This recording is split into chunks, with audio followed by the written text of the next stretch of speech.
Sir IAS కావాలంటే తెలివైన విద్యార్థే అయ్యుండాలి.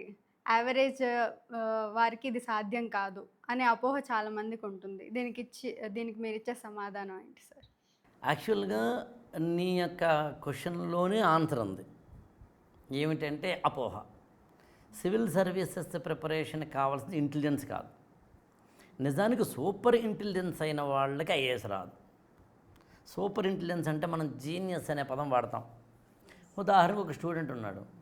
Over smart అనుకుందాం. అప్పుడు ఈ ఐఏఎస్ ప్రిపరేషన్ ఇలా ఎందుకు చేయాలి? ఇలా చేయొచ్చు కదా! ఈ బుక్ ఇలా చదవాలి, ఇలా చదవచ్చు కదా! ఈ ఫ్యాకల్టీ బాగానే చెప్తున్నాడు కానీ ఇలా చెప్పొచ్చు కదా అని ఎప్పుడైతే ఓవర్ స్మార్ట్నెస్ అనేది ఓవర్‌ల్యాప్ చేసేస్తుంటుందో, డామినేట్ చేసేస్తుంటుందో అప్పుడు ఐఏఎస్ అవ్వడానికి అవకాశం ఉండదు. ఇది మొదటి.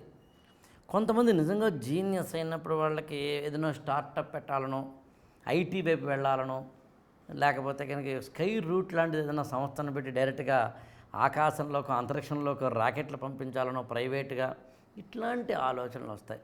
ఏది కాకపోతే కోచింగ్ సెంటర్ పెట్టుకోవాలనో. సో అందుకని హయ్యర్ ఇంటెలిజెన్స్ ఉండడం అనేది సివిల్ సర్వీసెస్కి నా దృష్టిలో వద్దంటాను. కాబట్టి ఇంటెలిజెన్స్ కాదు ఇక్కడ ఇంపార్టెంట్. మరి ఏంటి? నా ఇన్నేళ్ళు దాదాపు 25 ఇయర్స్ అయిందండి. ఈ 25 ఇయర్స్‌లో నా అబ్జర్వేషన్ ఏంటి అంటే 3 లక్షణాలు ఉన్నవాళ్ళు ఎవరైనా ఐఏఎస్ అవుతున్నారు ఇక్కడ. ఆ 3 లేని వాళ్ళు అవ్వట్లేదు. అందులో ఒకటి వెరీ వెరీ ఇంపార్టెంట్ ఏంటి అంటే కన్సిస్టెంట్గా ప్రిపేర్ అవ్వడం. రోజుకి ఒక 6 నుంచి 8 గంటలు క్రమం తప్పకుండా 365 రోజుల పాటు చదివితే చాలు. అంటే కన్సిస్టెంట్గా చదవాలి. ఆ మాటకు వస్తే ఇక్కడ ఎవరైనా కానీ ఒక వర్క్ని కన్సిస్టెంట్గా చేస్తేనే సక్సెస్ వస్తుంది. మీరు ఏదైనా ఒక రాజకీయ నాయకుని తీసుకోండి. ఆయన ఏదో పోటీ చేస్తాడు, ఫెయిల్ అవుతాడు, మళ్ళీ పోటీ చేస్తాడు, గెలుస్తాడు, ఈసారి మళ్ళీ ఫెయిల్ అవుతాడు, ఈసారి ఎమ్మెల్యే కాదు ఎంపీగా పోటీ చేస్తాడు, ఈసారి పార్టీ మారుస్తాడు, మార్చి పీసీసీ ప్రెసిడెంట్ ఇంకోటి అవుతాడు, మొత్తం మీద అటు తిరిగి ఇటు తిరిగి ఇటు తిరిగి రాష్ట్రానికి ముఖ్యమంత్రి అవుతాడు. అవుతాడా? అవ్వగలడా అని మనం అనుకునేలోపు ఆయన ఆల్రెడీ భరత్ అని నేను అని ఆల్రెడీ ప్రమాణ స్వీకారం చేస్తాడు. ఇప్పుడు చెప్పండి, కన్సిస్టెంట్గా ఒక పని చేస్తే మీరు కూడా ఐఏఎస్లు అవ్వచ్చు.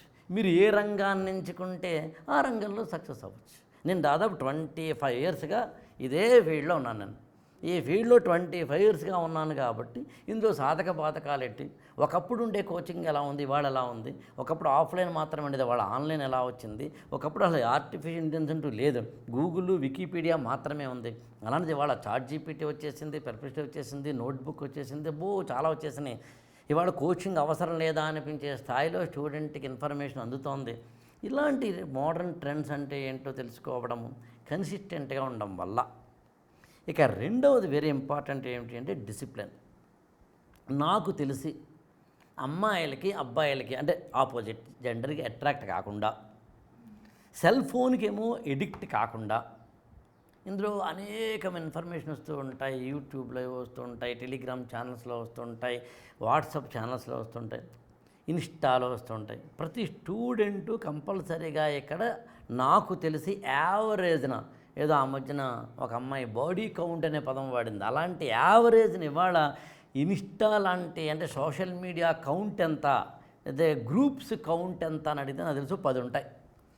ఎన్ని రకాలైన నాకు తెలిసి ఇప్పుడు మనం చుట్టూ ఉన్న మన స్టూడెంట్స్కే నాకు తెలిసి ప్రతి టెలిగ్రామ్ ఛానల్లోనూ ఆడే ఉంటాడు, లేదా ప్రతి యూట్యూబ్ ఛానల్లోనూ సబ్స్క్రైబ్ అయి ఉంటారు, ప్రతి వాట్సాప్ గ్రూపుల్లోనూ. అబ్బో, ఉపయోగం ఏముంది? అందుకని ఒక ఫోకస్డ్గా చదవడం ఇంపార్టెంట్ కాబట్టి డిసిప్లిన్గా ఉండడం. ఇంకా మూడవది వెరీ వెరీ ఇంపార్టెంట్ ఏంటంటే యాటిట్యూడ్. నాకు వస్తుందనే నమ్మకం నాకే లేకపోతే పక్క వాళ్ళకి ఎలా నమ్మకం వస్తుంది? ఎస్, నేను గెలవగలను. నా యాటిట్యూడ్ ఇక్కడ పాజిటివ్గా సివిల్ సర్వీసెస్ ప్రిపరేషన్లో 2 ఏళ్ళు 3 ఏళ్ళు 4 ఏళ్ళు కష్టపడక తప్పదు. ఎప్పుడు వచ్చామని కాదన్నయ్య, బుల్లెట్ దిగిందా లేదా అంత పాయింట్. అందుకని చాలామంది ఏమంటారంటే, నాకు ఏదైనా గుర్తుండాలంటే ఏం చేయాలి సార్ అంటారు. నేను దాన్ని ఏమంటానంటే, గుర్తుండేంతవరకు చదవడమే. అలా ఐఏఎస్ రావాలంటే ఏం చేయాలి సార్ అంటే, ఏం చేయట్లేదు, ఐఏఎస్ వచ్చేంతవరకు చదవడమే. వేరే మార్గమే లేదు. అందుకని ఇక్కడ ఏ సింపుల్ చెప్పాలి, ఏడిసి అనమాట. Attitude, discipline, consistency. ఈ 3 ఉంటే నాకు తెలిసి వద్దన్న ఐఏఎస్ వస్తుంది. దానికోసం ఇంటెలిజెన్స్ ఎక్కువ అక్కర్లేదు, కాస్త మెమరీ ఉండాలి, అవన్నీ మిగతావన్నీ మామూలే. ఐఏఎస్ ఫర్ ఆల్ ఛానల్ని సబ్స్క్రైబ్ చేసుకోండి, లైక్ చేయండి, షేర్ చేయండి.